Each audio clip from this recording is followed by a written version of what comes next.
Patawid galing sa gasolinahan ang pulang motorsiklo na yan sa Bantay, Ilocos Sur.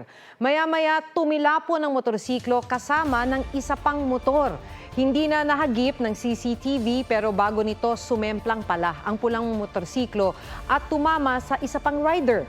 Nasawi ang tumawid na rider at ang angkas ng nakabanggaan nito. Sugatan at nabalian naman ang isa pang rider. Ayon sa mga pulis, hindi lumingon sa kanan at kaliwa ang rider bago tumawid.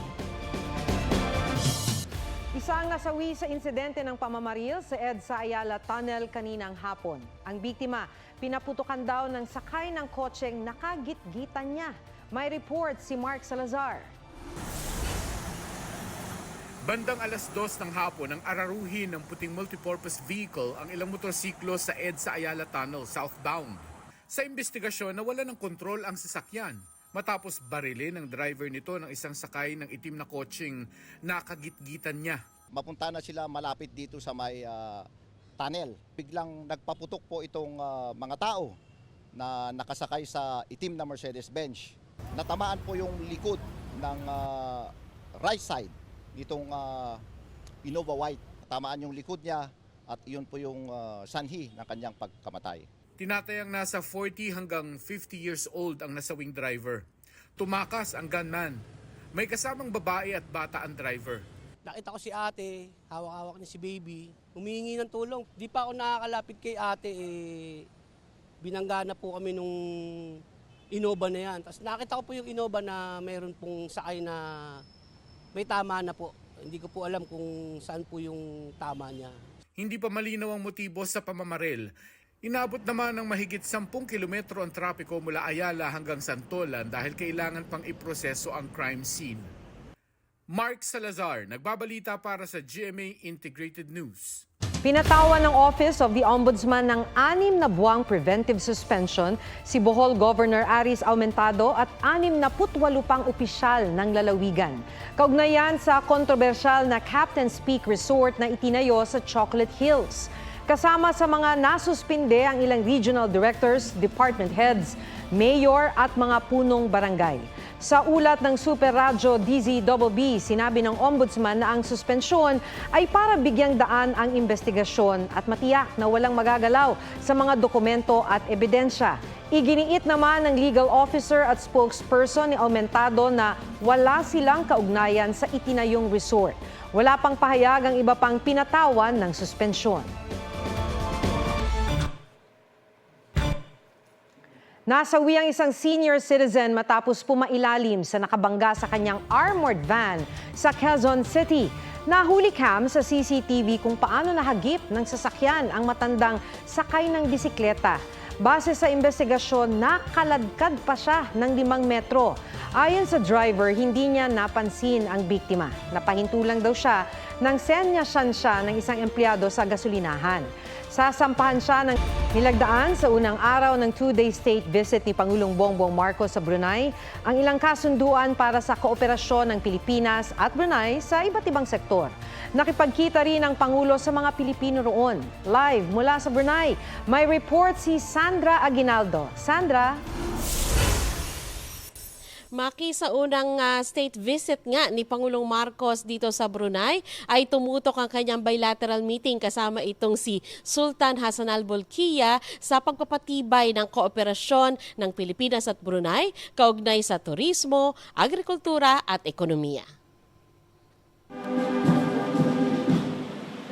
Ang 40 taong diplomatic relations ng Pilipinas at Brunei lalong pinatatag sa unang state visit ni Pangulong Marcos sa Brunei. Sa pangunguna ni Pangulong Marcos at Sultan Hassan Al Bolkiah ng Brunei, nilagdaan ang isang Memorandum of Understanding para patibayin ang kooperasyon sa turismo. May MOU rin para sa maritime cooperation at pagkilala sa standards of training, certification and watchkeeping for seafarers, pati ang letter of intent kaugnay sa kooperasyon sa agrikultura. Ginanap yan sa Istana Nurul Iman o Palace of the Light of Faith, ang official residence ng Sultan at seat of government ng Brunei. Doon din isinagawa ang bilateral meeting kung saan nagpasalamat ang Pangulo sa pagtulong ng Brunei sa Pilipinas sa gitna ng COVID-19 pandemic at mga kalamidad. Kasunod niyan, Nakipagkita si Pangulong Marcos sa Filipino community sa Brunei. Pinuri ng Pangulo ang kanilang galing. Nasa 1.6 billion pesos ang kanilang remittance sa Pilipinas noong nakaraang taon, batay sa datos ng Bangko Sentral ng Pilipinas. Ibinida rin doon ng Pangulo ang patuloy na investment sa infrastructure, kabilang na ang pagsasaayos ng paliparan ng NAIA. Noong nakaraang 2023, nakapag-approve na po tayo ng investment na umaabot ng 1.26 trillion pesos. Yung airport natin, napabayaan na ng husto. Meron tayo po 170.6 billion pesos na idadalhin para pagandahin ang ating mga passenger terminal. Ayon sa Department of Foreign Affairs, may mahigit 25,000 na Filipino sa Brunei.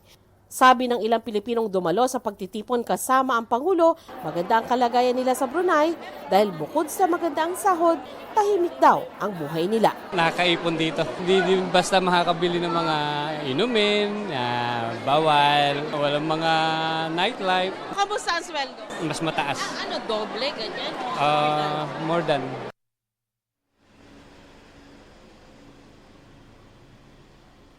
Maki, ngayong gabi ay dumalo ang Pangulo at ang First Lady sa state banquet doon sa Palasyo ng Sultan ng Brunei at bukas naman ay magkakaroon siya ng pulong sa mga business leaders ng Brunei bago siya tumulak papatungo naman sa Singapore para lumahok sa Shangri-La Dialogue. Yan muna ang pinakahuling ulat mula dito sa Brunei. Maki? Maraming salamat, Sandra Aguinaldo. Ipinalilipat ng Korte Suprema sa Korte sa Quezon City ang dalawang criminal case na isinampa laban kay Pastor Apollo Kibuloy sa Korte sa Davao City. Ito ang mga kasong child abuse at sexual abuse. Paliwanag ng SC, kilalang religious leader si Kibuloy na may impluwensya sa Davao kaya iniiwasang makaapekto ito sa mga pagdinig sa kaso. May public interest din daw ang mga kaso ni Kibuloy. Binigyan ng 3 araw ang Davao City Regional Trial Court Branch 12 para ilipat ang mga kaso ni Kibuloy. Wala pang pahayag kaugnay rito ang kampo ni Kibuloy dahil hindi pa raw nila nababasa ang utos ng Korte Suprema.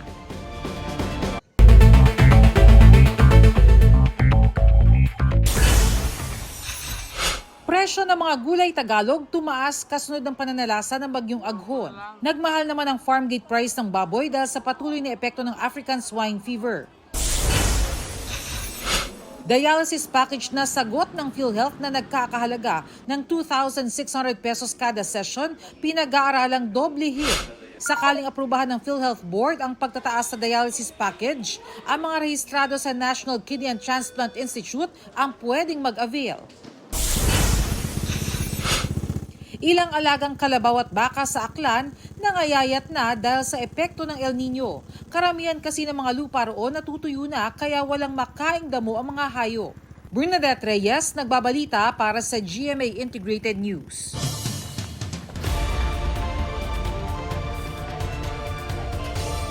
Sabay-sabay na idinaos ang flag ceremony sa buong bansa bilang pagdiriwang ng National Flag Day.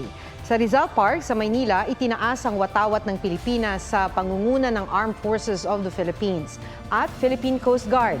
Pinangunahan naman ng National Historical Commission of the Philippines ang panunumpa ng katapatan sa watawat. Nagkaroon din ng Salute to a Clean Flag Manifesto, storytelling at tour tungkol sa buhay ng bayaning si Dr. Jose Rizal.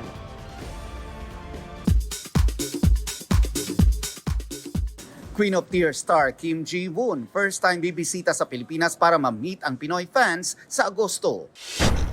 International singer-songwriter na si Lei Wei, magko-concert sa bansa bukas at sa Sabado. Game pang sumubok ng Pinoy delicacies. And you guys have the best mango. Itigil ang kasal!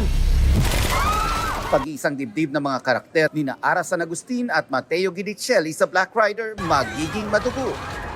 Literal na madugo talaga. So, ayun. Parang ano siya emotional roller coaster tong eksena na to. It's very challenging because we had different elements, but everything was pulled off really well. Pamilya ng veteran actress na si Eva Darren tinanggap ang sorry ng FAMAS kaugnay ng hindi pagtawag sa kanya bilang presenter ng Special Citations Award sa kabila ng imbitasyon. matapos amunong hindi mahanap ang aktres. Sa panibagong post ng anak ng aktres, sinabi niyang mataas ang pagtingin nila sa FAMAS kaya hindi nila inaasahang ganito ang mangyayari. Nakaupo raw ang ina sa harap at gitna malapit sa stage. Payo niya sa susunod na FAMAS Awards, stick to the script. Magsuot din daw ng eyeglasses ang lahat ng in-charge dito. Nelson Canlas nagbabalita para sa GMA Integrated News.